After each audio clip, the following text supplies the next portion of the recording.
Welcome Year 12 families. It is a pleasure to be your daughter's head of year once again as we embark on our final year at MLC together.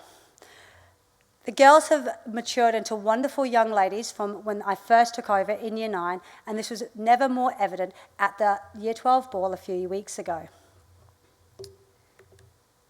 With the current environment ever-changing and evolving, the Year 12s have once again impressed the college with their ability to adapt to the challenges thrown at their way.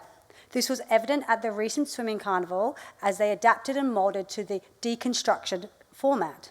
I'm thoroughly looking forward to all the wonderful accomplishments they will achieve this year as they embody the 2022 college theme of empowering women and empowered women and support through strength to shine. This year, there will be a number of staff who are likely to really support our Year 12s in their final year. We have the Director of Teaching and Learning, Mr. Chris Kelly. We have the Director of Academic Operations, Ms. Vanessa Smith. Head of Academics, Dr. Rachel Clifton Sims. And Head of Inclusive Learning and Pathways, Melanie Lee.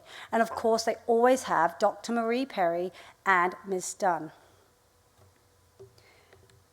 Not to mention the following mentors who have been with some of the girls for the last 4 years. In Athens, we are ably supported by Miss Lana Hinton and Miss Dell Lussick. In Corinth, the girls are really lucky to have Mrs. Sam England and Mr. Paul Birch. Olympia are at the helm with Mrs. Hani Khan and Mr. David Ford. Rome have, again, Mrs. Madame Chamont and Mr. Patrick Guggersberg. Sparta have Mrs. Beverly Brader and Miss Romilly Grayson, and Troy have Miss Natasha Hoffmeyer and Miss Liz Mayhew. As always, communication is sort of two-pronged. If it's pastoral care, we really encourage the girls to go to their mentors, and then it will be followed through to the head of year. However, if it's an academic concern, we encourage yourself and the girls to go directly to their class teacher, and then that will go to the head of department. This year at MLC, we've changed the wellbeing format slightly in Term 1. This is so that the girls can be involved with some practical, physical well-being sessions as opposed to learning all about the theory behind them.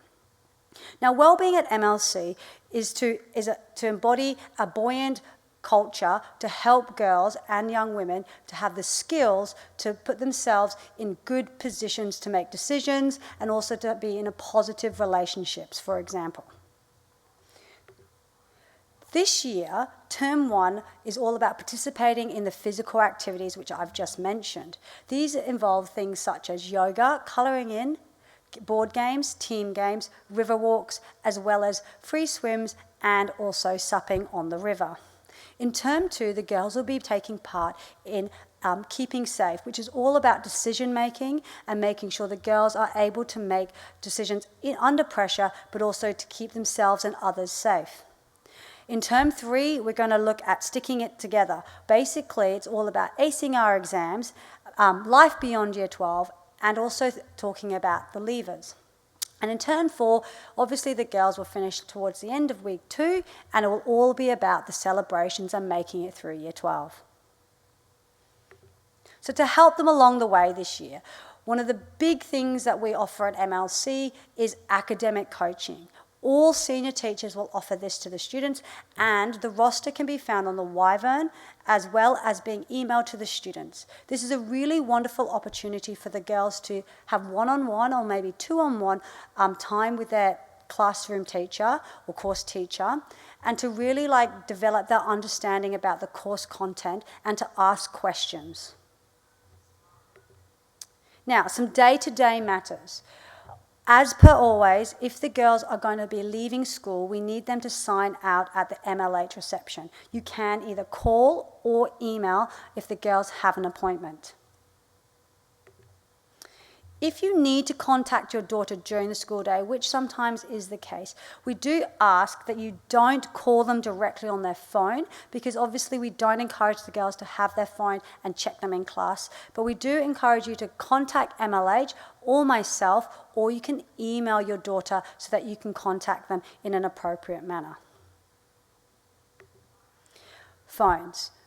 Year 11s and 12s are allowed to have their phones on them, but we obviously encourage them to use these phones appropriately and sensibly. Any misuse of phones and other forms of technology will result in the girls having these devices confiscated. The health centre. The health centre, as always, is a support place for the girls if they're feeling unwell, and we ask the girls to go there should they need anything throughout the day. Should your daughter need to be picked up because she's feeling unwell or something's happened, the health centre will contact you directly. Uniform. Now, the girls are very lucky that they've got the opportunity to wear their winter uniform, or as what we refer to as their Year 12 uniform this year. They can still wear the summer dress in terms 1 and 4. However, I know that the girls do like the privilege of wearing their winter uniforms. Now, as with all years, it's really important that the girls wear their uniforms correctly.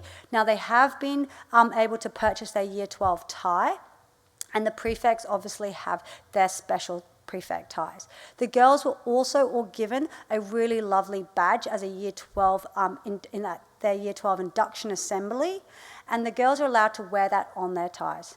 Now, as always, in terms 1 and 4, we ask the girls to wear their boaters, and in terms 2 to 3, that they need to be ensuring that they've got their blazers as their outer garment when they're travelling to and from school.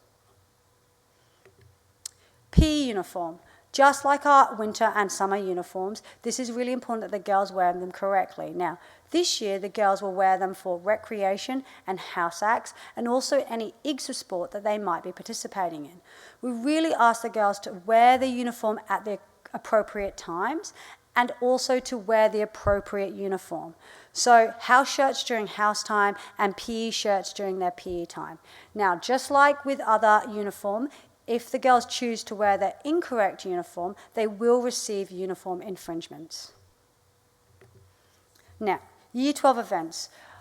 As already mentioned, we are in an ever-changing, ever-evolving landscape, and MLC endeavours to ensure that you are always kept up to date with all information. Please make sure that you check the Wyvern and also the community emails that get sent out to parents for all up-to-date information. I'm working very closely with Vanessa Smith and Rosemary Dunn to make sure that all correspondence ensures that the Year 12s have a wonderful and most enjoyable final year. However, we are obviously under the restrictions and guidelines of the West Australian Health Government, so we do have to ensure we adhere to all guidelines set. Thank you for listening, and as always, if you have any questions, please do not hesitate to contact me. Thank you.